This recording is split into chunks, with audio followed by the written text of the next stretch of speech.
What you doing, Marty? Putting the solar in. Solar? Put the charge controller here, the inverter here. I suspect that whoever owned this prior had an outlet here for a generator, so I could easily plug the inverter right into the rig right there. So I don't even have to do any special wiring, just right into there. Here, let me get a close-up of that so people can see what you're pointing to. I'll have to research back to make sure it's wired correctly, but I'm thinking that that's wired into the power center in here.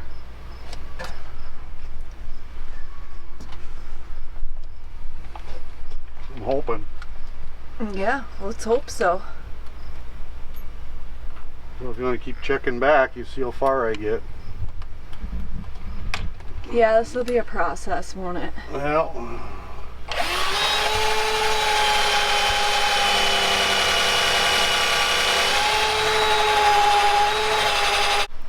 Well, while Marty's working on that, I thought I'd take you on inside and show you around so you could see what our fifth wheel looks like now. And I'm gonna warn you, I have not cleaned since we took the tarp off.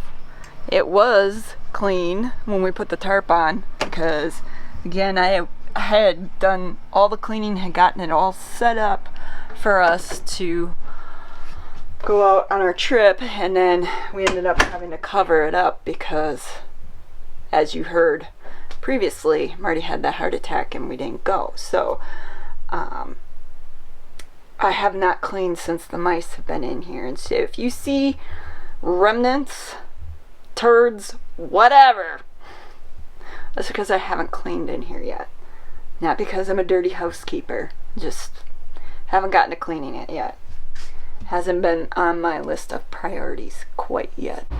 Welcome to our humble abode.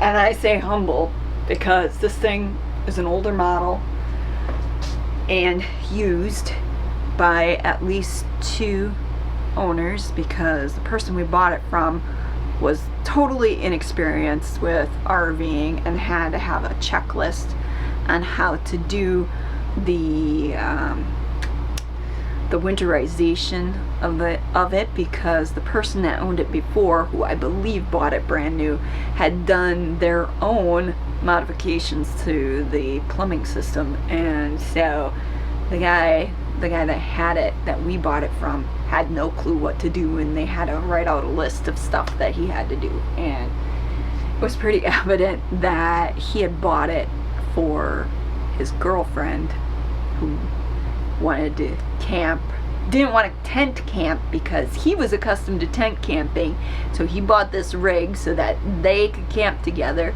Apparently they only camped a few times and then they broke up, so he put it up for sale. Ew. That was a little background on the camper, but as you can see, this is the view pointing towards the front, pointing towards the bedroom. Obviously Marty's been in here because you'll see his tools and crap lying over there, but he is going to be doing some work, as you saw outside. He's working on putting in our solar system, because this thing does not have solar. At least we don't know if obviously the guy that owned it before us had no clue and he just plugged in at some campsites, but the owners that had it originally probably had some sort of either generator, as Marty said, or maybe they had solar, who knows, but whatever they had, they took out when they sold it to the poor guy that we bought it from. And if we're going to be boondocking, we need to have solar. But that's not the only thing we're going to be doing, because we've decided that since we have this thing and the age of it and whatever, we're just gonna do some mods to it to make it more to our liking, to appeal more to us. And I'll get to that discussion as I take you on this little tour as to our ideas and why our thought process is on that. But for now, there's the view. So now I'm standing over in the kitchen area looking towards the back, and as you can see, it has your typical pull-out couch along with a bunch of windows, and then overhead compartments for storage, which I'll open one up so you can see the depth of it. It's, I would say, probably a foot, maybe 10-12 inches depth. Not bad. That'll be probably for, you know, extra blankets, games, you know, who knows. We'll figure it out when we get to the point of packing this thing up. Thing that's cool about this couch, and I gotta set the camera down to show you this, because in addition to being a pull-out couch, it actually has storage underneath, which I think is a really cool feature. Let me move this hose, the water hose, out of the way. Like I said, Marty's been in here, you can tell. He's the messy one, I'm not. Anyways, this thing just lifts up like that, which I think, look at all that storage space. Isn't that awesome? I mean, come on. You could put all kinds of stuff down there. And to me, that's one of the best things about that couch, is that underneath storage. Otherwise, I'd be like, let's get that thing out of here and put something different in. But if you do that, then you lose all that storage space. And when we're gone for an entire winter and I'm trying to pack things, make sure we've got everything that we might possibly need when we're out on the road, because I don't want to be buying stuff that I know I've got back home. If I would have just brought it and then now I'm buying it because I forgot it, or I left it at home because there wasn't enough room. And so that's staying. And I actually think it's a cool looking couch. I mean, the design pattern's not bad. You know, it's got purple and blue and gray, and I don't know, buy a nice throw and cover that up, keep dog hair off of it. Might not be so bad. This is a view of the kitchen from the couch, the corner of the couch. And as you can see, it is a really nice kitchen setup. They have the nice overhead cupboards along with microwave oven, and then you've got your stove top and an oven. Yay! Finally get to have an oven. And then you've got your food prep area along with your sink, and then you've got this really nice counter space here with the bar stools underneath so that two people can sit, eat, drink, have coffee, whatever. Then you have additional counter space because this flips up. So that's really cool. That would be really nice when we're out on the road. And if you pan over here, you've got what used to be an entertainment area. We ripped out, there was an old boombox in there and I think a tube TV. Like, we really wanted those things, but we ripped them out, got rid of them. And what we're planning on doing is mounting a flat screen TV to the wall here. And then I'm gonna have Marty convert these spaces to be more storage. And what I'm thinking is it would be nice to put like a wooden lip on it so that if you have storage bins inside, they aren't going to slide out when you're traveling. And then if you look over here, we've got one slide out, and in the slide out is the refrigerator, your typical RV sized refrigerator, and then a booth. As I mentioned at the beginning of the video, we're going to do some modifications, and this is the space we're looking at modifying. Now, right now there is this light fixture here that hangs down pretty low. This is made of glass. We're actually going to remove this light fixture and put this LED light fixture in. It's LED, so it's going to be more, what do you want to say, power friendly for boondocking. Not to mention it's low profile, so if anybody's in this space, they're not gonna like bang their head on it, possibly cause this to fall, break, whatever. And so this is getting put in, this is getting taken out. And the booth itself, this thing, out of here. And the reason for that is when this slide is all the way in, it comes to, I don't know, you can see a mark on the floor here, so that gives you a space about this wide because these booths stick out, you know, so far. So our idea is when we travel and we're traveling out somewhere, we like to utilize stops like truck stops and rest areas to overnight.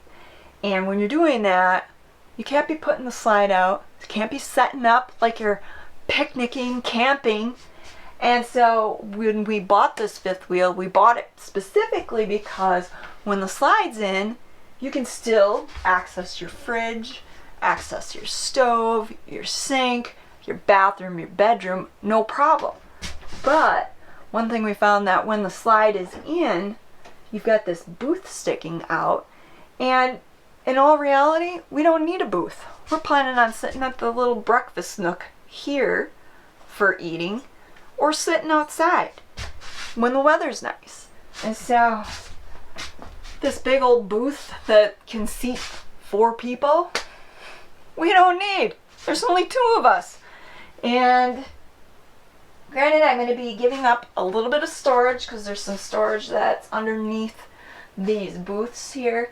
But I think it's going to make up for having a really nice seating area over in this area. Plus, we're thinking about putting in like a deep freeze, like a small deep freeze, so that we can increase our grocery space. So, you know, these freezers, typical RV fridges, don't hold a lot. And if you're out boondocking, you don't want to be running to town all the time, stocking up on groceries. And so having like a little mini deep freeze in the corner here would be nice. And again, these RVs, I don't know what the RV dealers think when they make these things, but they make them for like 6, 8, 10, 12 people to sleep, you know, in these things. That couch folds out so 2 people can sleep there. This bench seating converts into more sleeping area for 2 more people. Granted, it's a small space, but you can fit 2 people sleeping there. And then plus you have the bedroom where 2 more people can sleep. Why do you need all this space for 2 people? You don't. We're not going to be inviting people over to sleep over in this thing. We're going to be out traveling and boondocking, and we're not throwing parties in it where people are going to be passing out and need a place to stay. So for us, we don't need all that superfluous, I don't know if I'm pronouncing the word right, all that extra fancy crap we don't need. And we're trying to pare it down and make it for our individual tastes. So getting rid of this will really just free up an area too for, you know, we got 3 dogs. Where are they all going to sleep? You know, Ty sleeps on a dog bed on the floor, and he needs a space. And currently, right now, with this booth in, he's going to be like stuck sleeping underneath the booth, curled up in a tiny ball. Well, that ain't going to work. So we really just need to get this out. Now, we're going to keep the stuff so that if we ever decide to sell down the road, Marty can easily put it back in for the next person if they really want it. But that's our plan anyways. There's the mark on the floor where the slide comes into.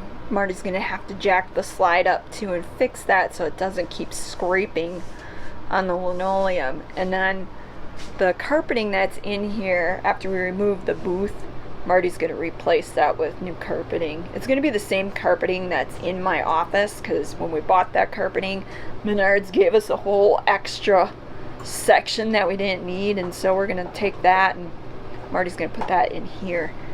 And if you look over here, oh look, there's a dead bug. See, I told you. I cleaned it originally, but it hasn't been cleaned in a long time. So you got little dead bugs, and Comes with pets. comes with dead bugs and mouse It's been turds. closed up for 2 years. Yeah, I know. Closed up, with the exception of the occasional coming in to check the mouse traps. So, and I'm moving back here now so you can see the rear quarters.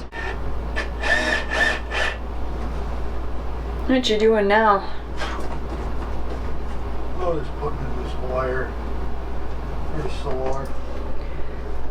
Was this like a meter? Yep, it tells us what the solar's doing. You didn't probably see it last time when it was in the motor home, but it tells me what I need to know about our power.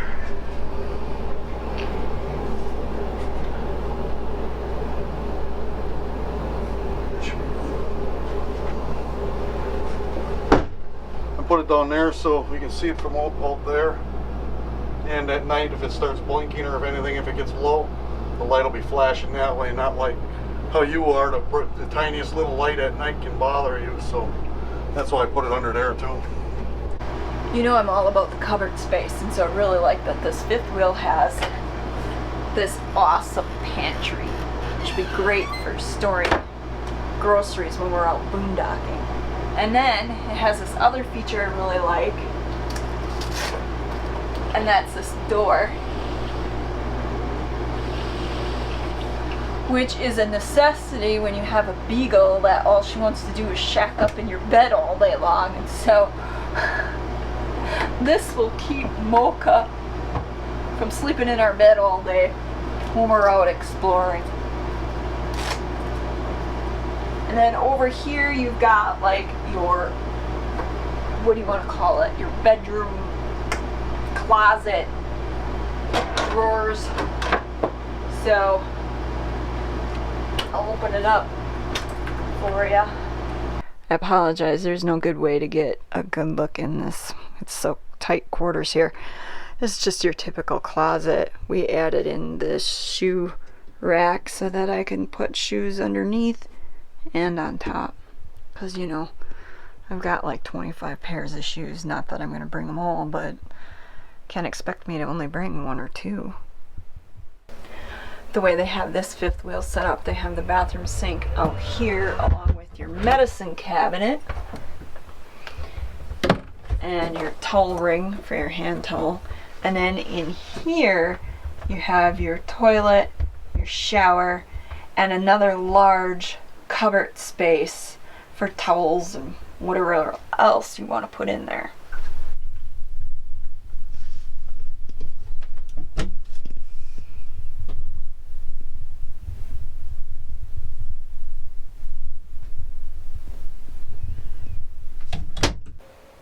We got a strobe light action going on. What the heck? It's powering the transformer yet. Oh, is that why it's blinking like that? Yeah, it's bleeding off. Oh. Well, last but not least, you got the bedroom.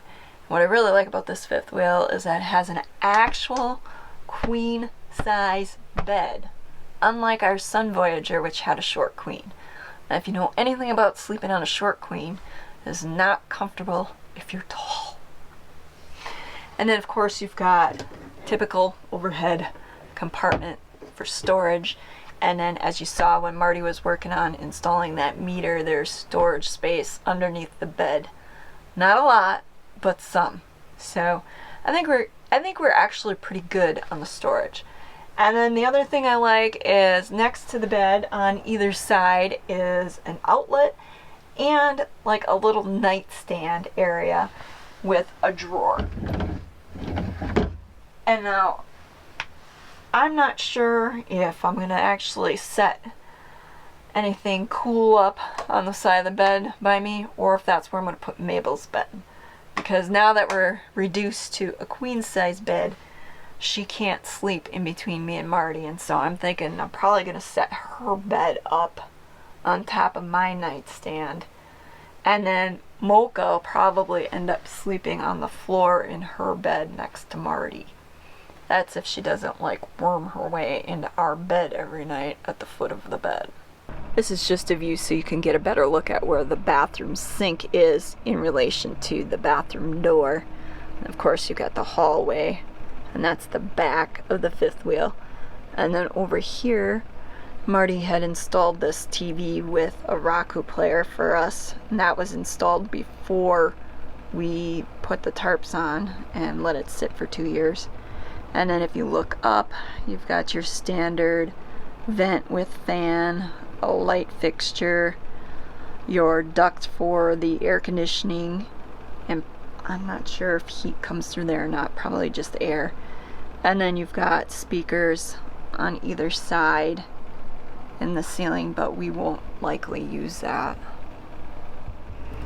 So the biggest two mods that we're doing to our fifth wheel involve the addition of solar and then taking out that booth and converting that space. Otherwise, it's just going to be small odds and ends things, like in the bathroom there in that cupboard, I want Marty to install a shelf, because otherwise you've got all this wasted space that you can better utilize if you have a shelf. And then maybe in the bedroom here, Marty might replace the carpeting. It just depends on how much carpet's left over after he carpets the space where the booth is. I don't know, I'm talking past tense, we haven't gotten there yet. But when he recarpets that area, we'll see how much carpeting's left over. And then there might be a few small other things, depends on what we can think of to make it more livable, more comfortable for us. We just might not have thought of them yet. So that pretty much concludes our little tour. Consider this the before, because when Marty's all done and we have that space converted and this fifth wheel is ready to rock and roll, I'll do another tour so you can see our additions, our changes, and then you'll get a comparison of the before and after. Oh, and in case you're wondering, we haven't quite given up on the idea of a bus doing a schoolie conversion. It's just right now, with our timeline and wanting to make sure that we're able to head out west or down south, wherever we decide to go this winter, we want to be able to do so. And so we're going to make the best of what we got with the fifth wheel that we already have.